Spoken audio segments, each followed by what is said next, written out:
ایک ایسے نبی جن کو ایک دیو ہیکل ویل نے نگل لیا تھا، آپ سے کون سا گناہ سرزد ہو گیا تھا؟ آپ مچھلی کے پیٹ میں 40 دن کیسے زندہ رہے؟ قرآن مجید میں اس نبی کا واقعہ یونس اور توریت میں جونہ کے نام سے آیا ہے۔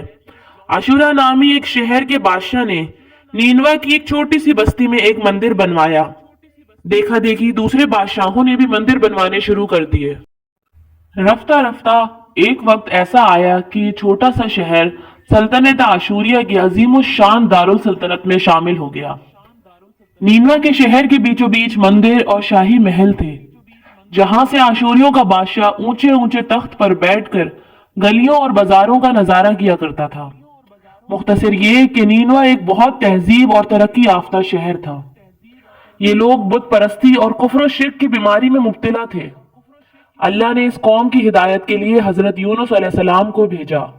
آپ سب سے پہلے عاشوریہ کے بادشاہ کے پاس گئے اور انہیں پیغام حق سنایا۔ انہیں خدائی کے جھوٹے دعوے سے توبہ کرنے کو کہا اور ایک اللہ کی عبادت کی طرف بلایا۔ بادشاہ آپ کی باتیں سن کر غضبناک ہو گیا اور آپ کی جان کا دشمن ہو گیا۔ نینوا کی عوام کے پاس بھی جا کر اللہ کا حکم سنایا، مگر سب نے آپ کو جھٹلا دیا۔ آپ نے بہت کوششیں کی مگر سب بے سود ثابت ہوئیں۔ یہ سلسلہ 40 برس تک چلتا رہا، مگر سب نے حکم خداوندی کو اپنانے سے انکار کر دیا۔ حضرت یونس علیہ السلام بہت مایوس ہو گئے۔ آخر کار جب ان کی نافرمانی اور سرکشی انتہا کو پہنچ گئی تو اللہ نے حضرت یونس علیہ السلام کو حکم دیا کہ لوگوں کو آگاہ کر دو کہ ان پر 3 دن میں عذاب آنے والا ہے۔ لہٰذا آپ نے اعلان کیا کہ اگر تم لوگ باز نہ آئے تو عذاب آئے گا اور سارا شہر تباہ ہو جائے گا۔ مگر نینوا کے لوگوں نے مذاق اڑایا اور جواب میں کہا کہ ہم تمہارے رب کے عذاب کے منتظر رہیں گے۔ آپ کی قوم نے آپس میں مشورہ کیا کہ آپ کو کبھی جھوٹ بولتے نہیں دیکھا گیا ہے، لہٰذا اگر یونس علیہ السلام رات بھر بستی میں موجود رہے تو سمجھ لو کہ کچھ نہیں ہوگا، اور اگر چلے گئے تو عذاب آئے گا۔ صبح ہوئی تو عذاب کا ایک سیاہ دھواں بستی والوں کے سر پر منڈلانے لگا اور لوگوں کو یقین ہو گیا کہ اب سب ہلاک ہونے والے ہیں۔ دراصل حضرت یونس علیہ السلام اپنی قوم سے ناراض ہو کر چلے گئے تھے، ان کو وہاں سے نکلنے کا حکم نہیں دیا گیا تھا، وہ اللہ کی اجازت کے بغیر اپنا علاقہ چھوڑ گئے تھے۔ عاشوریوں کی توبہ و استغفار نے عذاب کو ٹال دیا اور انہیں اللہ نے معاف کر دیا۔ اللہ تعالیٰ کسی قوم کو اس وقت تک عذاب نہیں دیتا جب تک وہ اپنی حجت پوری نہیں کر لیتا۔ حضرت یونس علیہ السلام نے مہلت کے آخری وقت تک نصیحت کا سلسلہ جاری نہیں رکھا اور وہ وقت سے پہلے ہی ہجرت کر گئے، تو اللہ کے انصاف نے اس قوم کو عذاب دینا گوارا نہیں کیا اور اس قوم کو معاف کر دیا گیا۔